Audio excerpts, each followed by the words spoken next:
Shalom semuanya. Pada kesempatan ini saya akan berbagi rema lagi dari pembacaan firman Tuhan yang saya lakukan tadi pagi gitu ya. Saya akan baca di 2 Korintus 6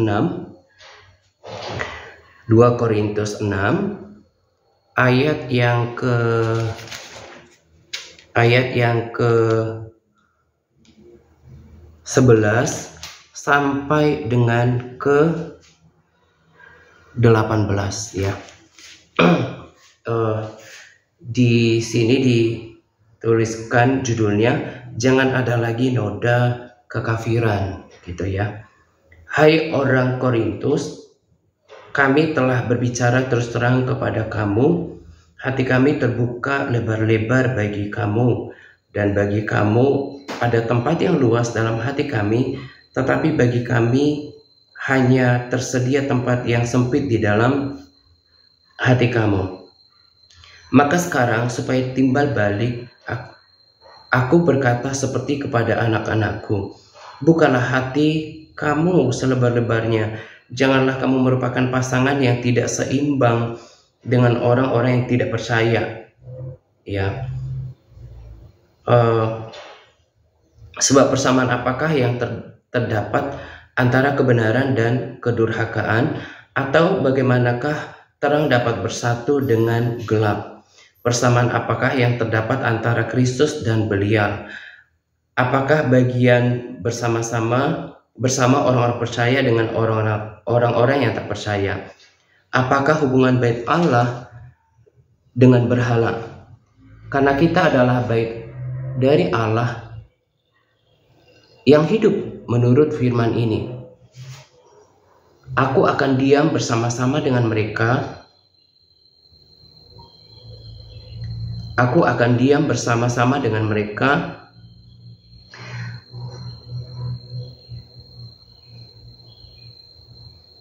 dan hidup di tengah-tengah mereka. Dan aku akan menjadi Allah mereka, dan mereka akan menjadi umatku. Sebab itu, keluarlah kamu dari antara mereka, dan pisahkanlah dirimu dari mereka, firman Tuhan. Dan janganlah menjamah apa yang najis, maka aku akan menerima kamu. Dan aku akan menjadi bapamu, dan kamu akan menjadi anak-anakku laki-laki dan anak-anakku perempuan. Demikianlah firman Tuhan yang Maha Kuasa. Nah, firman ini saya baca tadi pagi ya. Saya terbangun gitu ya jam 12 kurang 10-an rasanya gitu ya.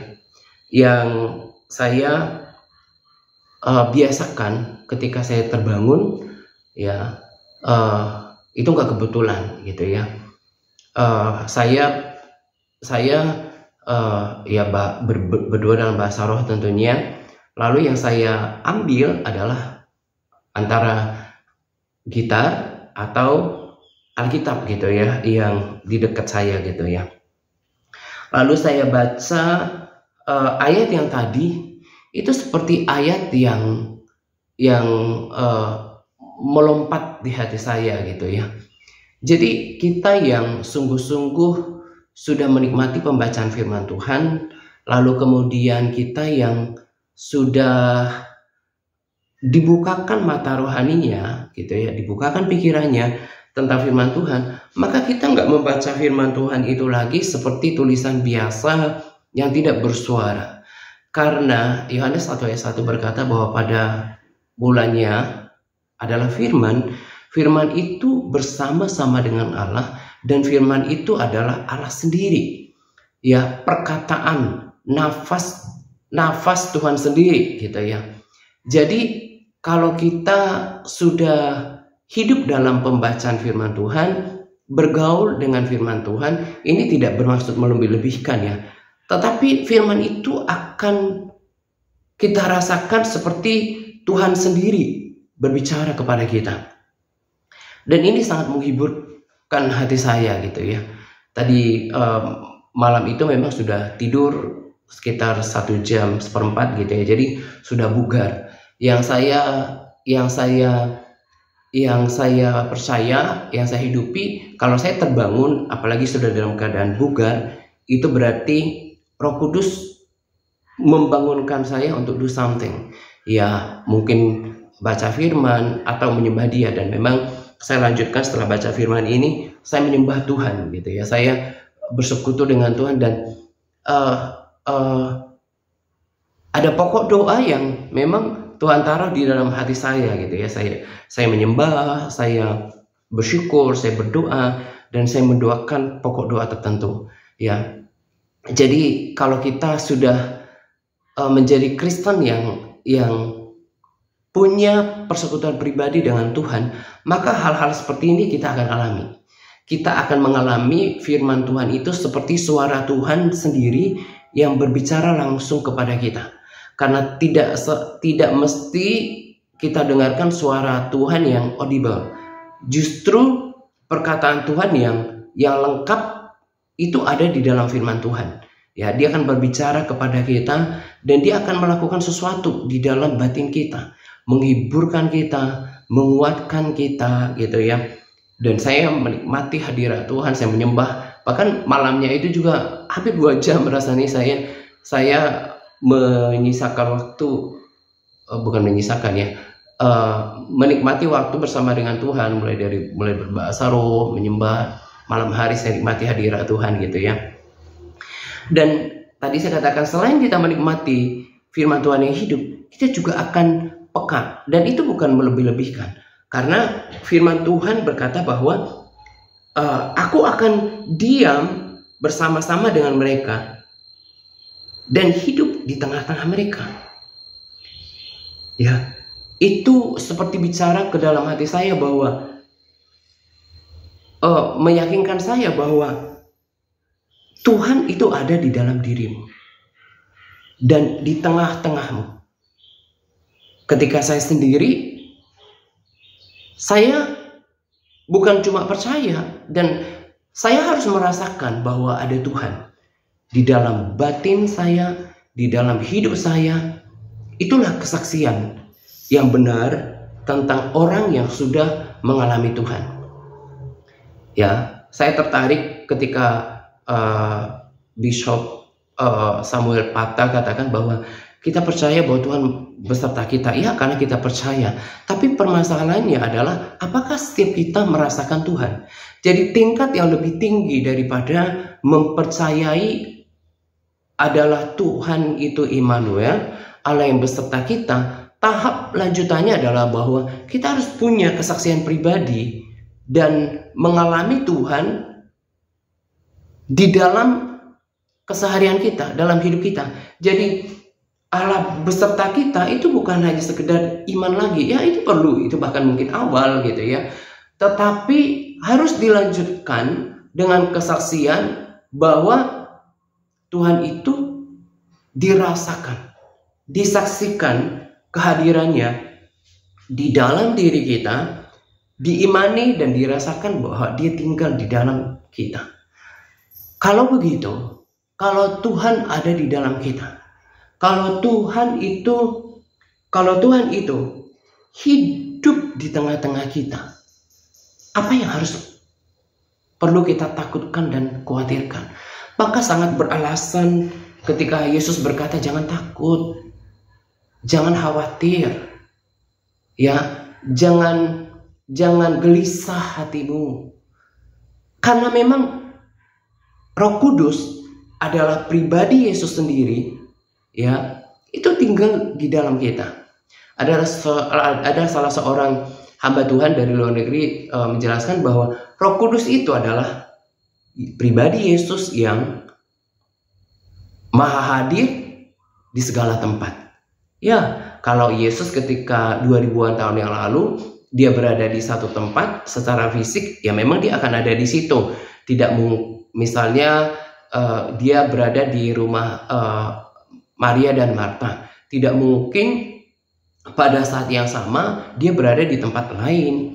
Ya, itu Yesus yang 2000 tahun yang lalu hadir di muka bumi. Tetapi Roh Kudus adalah Allah yang maha hadir, pribadi Tuhan sendiri yang bisa bersamaan berada di berbagai tempat, bahkan di banyak tempat. Dan itulah yang ada di dalam diri kita. Kita harus imani, ya, dan karena memang Roh Kudus sudah ada di dalam kita. Tanpa Roh Kudus kita tidak akan pernah percaya Yesus itu Tuhan. Dan lewat pengertian ini, lewat kesaksian ini, kita percaya Yesus itu karena Roh Kudus. Dan Yesus dalam bentuk rohnya itu diam di dalam hidup kita, bahkan di tengah-tengah kita. Dan saya terus imani, saya confess itu bahwa Yesus ada di dalam diriku, di tengah-tengahku. Ketika dimanapun aku berada, ketika aku di rumah, di dapur, bahkan tempat yang lebih sempit. Katakan ketika di kamar mandi, ketika di kamar tidur. Yesus dalam wujud Roh Kudus ada di tengah-tengahku.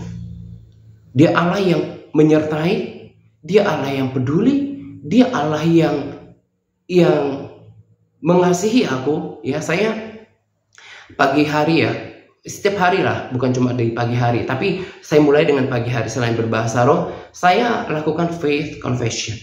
I am loved, I am wealthy. Saya perkatakan I'm healthy. Ya, I'm blessed, saya diberkati, saya sehat, I'm strong, saya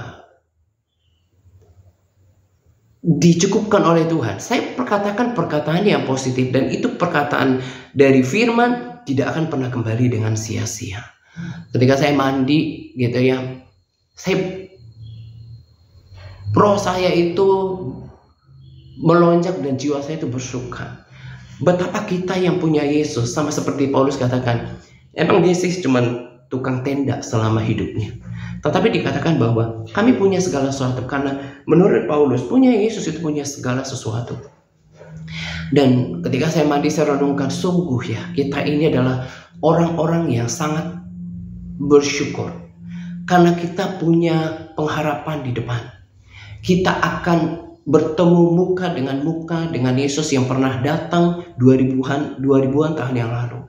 Dan kita dipilih dari miliaran orang. Dan dikatakan bahwa di lanjutannya dikatakan bahwa ayat 18 dari 2 Korintus 6 itu, dan aku akan menjadi bapamu dan kamu akan menjadi anak-anakku laki-laki dan anak-anakku perempuan.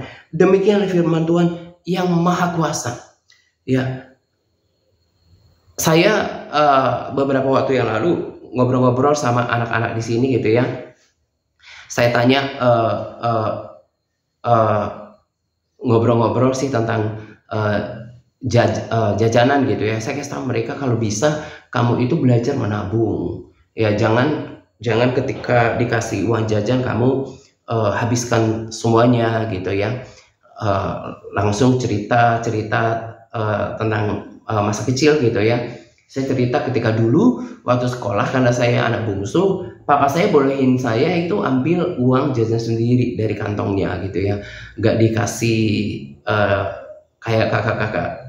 Saya masih ingat kakak saya dan abang saya itu, mama saya kasih mereka. Tapi kalau saya itu karena bungsu, kata papa bisa ambil sendiri, gitu ya.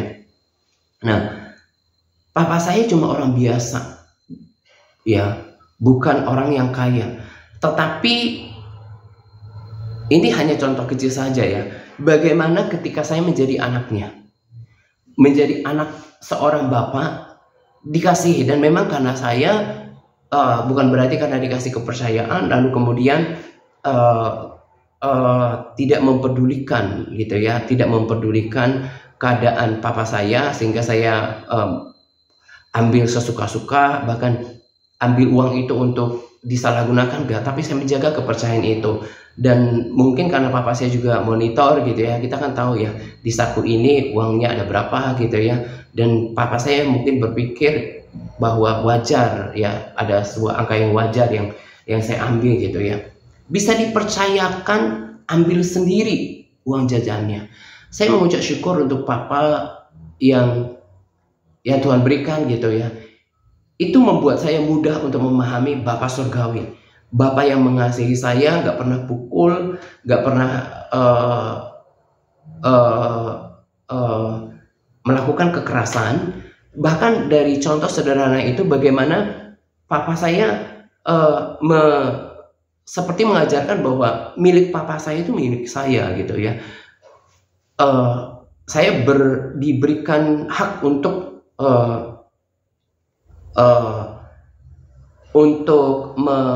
ya seperti kutak-katik dia punya kantong gitu ya. Saya bisa ambil sesuka saya gitu ya. Walaupun tadi saya katakan saya nggak menyanyikan kepercayaan itu. Nah, demikian juga apalagi Bapak kita. Dikatakan bahwa aku akan menjadi bapamu dan kamu akan menjadi anakku laki-laki. Jadi setiap firman ini penuh bermakna. Tadi di awal saya katakan bahwa dia akan diam bersama-sama dengan mereka, hidup di tengah-tengah mereka. Bisa gambarkan hidup di tengah-tengah mereka, hidup setiap hari dimanapun kita berada. Tuhan Yesus ikuti lewat kehadiran Roh Kudusnya. Makanya tadi saya katakan dan saya menguatkan hati saya bahwa saya nggak perlu takut. Memang Tuhan bilang jangan takut, jangan gelisah, jangan khawatir. Just trust in the Lord. Percaya kepada Tuhan, percaya penuh kepada Tuhan. Lalu di ayat 18, aku akan menjadi bapamu dan kamu akan menjadi anak-anakku. Apa yang kita harus lakukan adalah pisahkan dirimu dari mereka, firman Tuhan. Jadi ceritanya saya baca di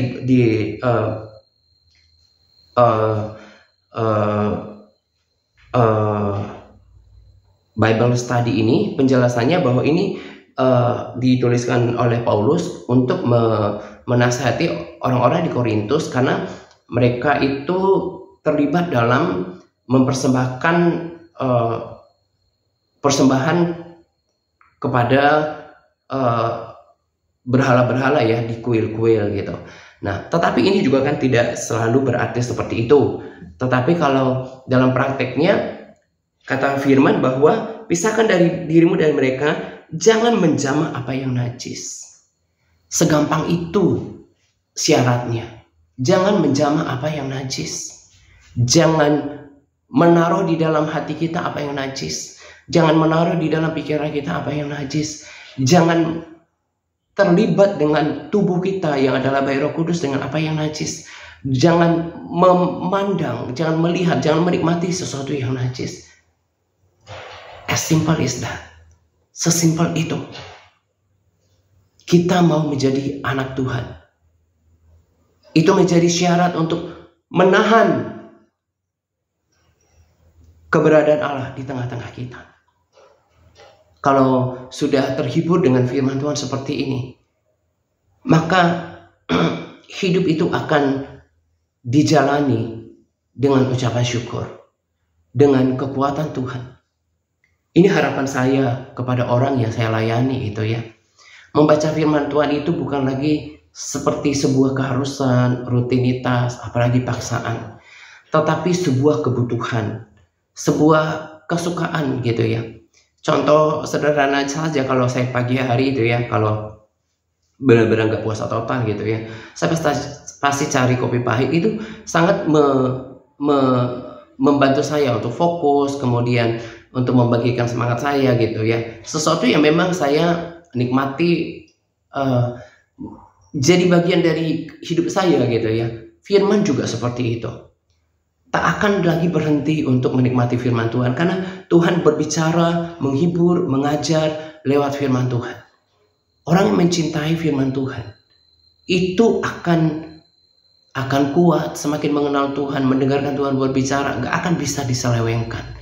Makanya kalau saya coba renungkan ya, beberapa orang yang tidak bersama dengan kita lagi gitu ya. Ada salah seorang yang bukan yang terbaru ini, yang beberapa rasanya tahun lalu ya keluar dari grup gitu ya. Saya tahu bahwa yang bersangkutan ini gak bertumbuh gitu. Tuhan memberikan saya kemampuan untuk itu, untuk mengerti gitu ya. Dan yang bersangkutan ini keluar. Lalu yang bersangkutan ini kemudian suka japri orang yang masih ada bersama kita di grup WA dengan video-video yang saudara ini bilang saya nggak percaya yang kayak gitu-gitu gitu ya. Lalu orang yang sudah keluar ini bilang, terkutuklah engkau yang tidak percaya dengan ada seorang dikatakan bahwa roh Yesus ada di dalam dia gitu ya. Dengan yakinnya orang yang sudah keluar ini bilang, oh ini orang yang paling taat sedunia gitu ya. Saya bilang, bagaimana mungkin bisa semudah itu ya ya kayak dibodohin gitu ya. Bukankah firman itu kan dikatakan bahwa selain memperbaiki kelakuan adalah menuntun kita dalam sebuah kebenaran. Jadi saya prihatin gitu ya, selama ini baca firman itu kok nggak dapat sesuatu ya. Ini akan menuntun kita ke dalam seluruh kebenaran, pengertian tentang Tuhan. Nah, selama ini baca firman, ada laporannya, bahkan hafalan, tetapi gak tertanam di dalam hatinya sehingga bisa diselewengkan. Dan di sini juga saya tambah prihatin adalah ketika kemudian ya sedikit menyimpang ini ya, yang bersangkutan itu malah mengutuki saudaranya gitu ya. Coba bayangkan sama saya gitu ya. Kalau seseorang dipimpin oleh Roh Kudus, segala sesuatu yang dari Allah itu adalah kata-kata yang terjaga, kata-kata yang suci, ya, yang penuh kasih, bukan amarah. Nah, kalau orang lain tidak turut dengan kepercayaan dia, kenapa mesti mengutuki orang, gitu ya? Itu saja sebetulnya sudah cukup. Kalau hati kita masih bisa diingatkan ya, itu sebetulnya sudah cukup menjadi pertanda bagi kita. Loh, kenapa ya saya ini kok jadi ngutukin orang gitu ya? Gara-gara orang gak turut dengan kepercayaan saya, terus saya marah-marah sama dia, saya mengutuki dia. Misalnya contoh Bu Alina gak terima kebenaran yang saya sampaikan. Terkutuklah engkau Bu Alina. Itu bukan kata-kata yang berasal dari firman, bukan kata-kata yang dari seorang yang pimpin Roh Kudus, dari Allah. Nggak ada seperti itu. Kita adalah kata-kata yang penuh berkat, motivasi gitu ya. Dari situ aja sebetulnya orang-orang ini mestinya sadar, kenapa saya jadi pemarah ya. Tadinya itu bahkan mengutuki orang-orang yang dalam tanda kutip ya, mereka jangkau untuk percaya kepada oknum itu gitu ya. Itu kan sebetulnya udah menjadi pertanda. Kenapa ya jadi hatiku dikuasai amarah? Itu kan gak berasal daripada Roh Kudus. Makanya saya prihatin dan saya terus mendoakan mereka gitu ya, supaya apalagi yang terbaru keluar itu gitu ya, supaya Tuhan berikan pengertian yang sama tentang firman Tuhan. Entah mereka kembali ke komunitas kita atau tidak. Yang saya rindukan adalah mereka mengerti kebenaran. Ya, contoh buahnya saja udah kelihatan. Kenapa kamu mengutuki saudaramu ya?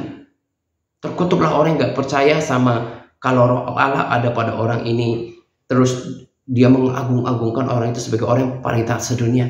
How do you know? Bagaimana kamu tahu dia menjadi orang paling taat sedunia? Bahkan ya, ini saya tambah lagi karena belum terlalu lama. Saya juga kemarin pikir, kalau firman kan katakan ketika kita melihat, ketika murid bilang, tunjukkanlah kepadaku Bapa itu. Lah, kalau kamu udah melihat aku, udah melihat Bapa itu. Jadi Yesus adalah gambaran dari Bapa gitu ya. Jadi kalau saya misalnya menyembah gitu ya, Bapa engkau baik, Bapa engkau baik. Nah, yang kebayang adalah wajah Yesus sendiri yang di dalamnya gambaran Bapa. Saya kadang berpikir gini, loh, kalau mereka ini menyembah, itu yang di bayangan mereka siapa ya? Tentu besar kemungkinan akan terlintas sosok oknum itu. Itu kan sebuah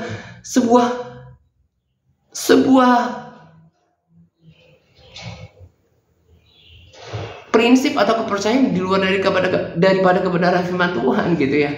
Makanya sangat memprihatinkan. Tetapi kalau kita tinggal di dalam kebenaran, kita akan dituntun di dalam firman Tuhan, kita akan dituntun kepada kebenaran. Dan begini, jadi kayak kesaksian saya ya yang kesekian kali, bagaimana firman Tuhan itu seperti melonjak di dalam hati saya, dan seperti Tuhan berbicara. Jadi kalau kita ngikut Tuhan Yesus yang benar, kita akan mengalami yang namanya semakin dalam mengenal Dia, semakin mengerti kehendak Dia, semakin intim sama Dia, semakin diubahkan. Ya, saya berpikir kalau orang-orang yang punya paham yang salah, yang saya rasa mereka tidak alami yang namanya semakin mengenal Tuhan, semakin mengerti kehendak Tuhan. Yang ada adalah yaitu tadi, timbul kemarahan, ngutukin saudaranya sendiri. Ya, jadi lewat itu juga sharing tambahan ini, saya mau kasih tahu kita berakar di dalam firman Tuhan. Nikmati firman Tuhan, ya. Firman itu adalah Yesus sendiri, Tuhan sendiri, dan Dia akan berbicara kepada kita. Dan itu yang tadi saya katakan, saya rindu supaya kita mengalami namanya Tuhan bicara lewat firman. Firman bicara kepada kita, sehingga kita tidak lagi disesatkan oleh berbagai penyesatan di akhir zaman ini ya. Dulu kan ada yang namanya hyper grace, ya, sekali selamat langsung selamat. Terus yang saya belum terlalu banyak dengar sih tentang Kristen progresif yang katanya selain Yesus ada jalan keselamatan. Udah jelas kok di firman katakan bahwa hanya dengan kerendahan hati kita menerima Yesus ini, maka kita percaya Yesus, kita memperoleh perdamaian dengan Allah Bapa gitu ya. Nah, ada lagi yang ada jelmaan-jelmaan Yesus katanya gitu ya. Kalau kita udah alami sendiri firman berbicara kepada kita, maka selain tadi kita kuat, kita mengalami kesaksian, kita tidak akan mungkin lagi digeser dari kepercayaan ini. Ya, berakar dalam firman Tuhan. Ya, renungkan firman Tuhan. Betapa indahnya hidup kita, hidup yang penuh pengharapan. Ada pujian, kemuliaan, ada upah yang Tuhan sediakan. Kita ketemu dengan Tuhan, ada surga yang Tuhan sudah sediakan. Tuhan Yesus yang sediakan. Ya, tidak dalam rupa yang lain. Bersukacitalah. Makanya Paulus berkata, sekali lagi saya katakan, bersukacitalah. Ya, itu yang menjadi penghiburan kita. Tadi saya sudah katakan, Paulus memang cuma tukang tenda, tapi saya percaya kesaksian ketika dia melihat penglihatan tentang surga tingkat ketiga, dan dia disaksikan oleh ada saksi tentang kehidupan di surga, dan saya percaya itu yang kita akan dapatkan nanti, gitu ya. Tetap bersemangat, Pak. Tuhan Yesus memberkati kita senantiasa.